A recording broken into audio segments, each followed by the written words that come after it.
Cohen aggressively pitched himself to potential clients, reminding them of his proximity to the most powerful man in the world. Those efforts landed Cohen lucrative consulting deals.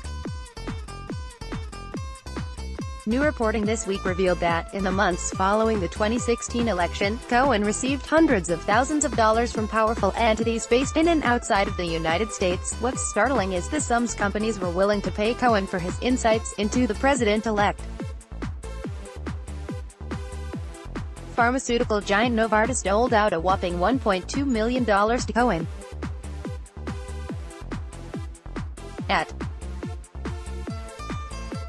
Normally, in the course of a presidential campaign, the corporate world makes sure that it has some ties to each of the candidates.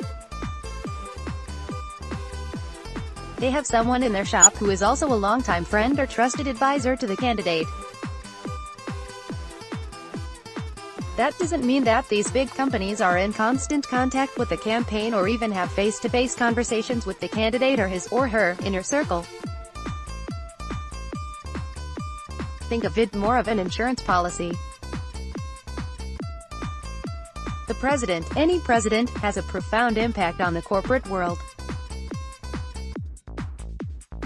The corporate world, therefore, likes to know it has entree to the president's inner circle if they absolutely need it. In most presidential campaigns, and with most presidential candidates, this is a seamless process. The vast majority have spent time in elected office. They have interacted regularly with the influence culture of lobbyists and the like. Someone in large-sized company always knows someone in a big presidential campaign. The Trump campaign was not like most campaigns. Sure, Trump was a businessman, but his business was selling himself. And the people who worked for him were, largely, just that, people who did stuff Trump told them to do.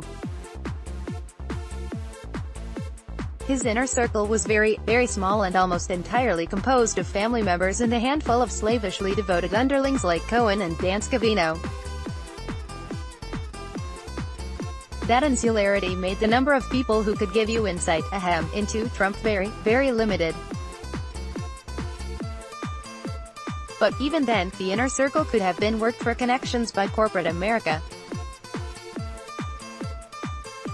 Why wasn't it? Because, you guessed it, no one thought Trump would win. Remember that he began the campaign as something in between a punchline and his asterisk. Even as he began to pick up steam in the Republican primary, there was an overwhelming belief, particularly in corporate America, that he would never ultimately be the nominee.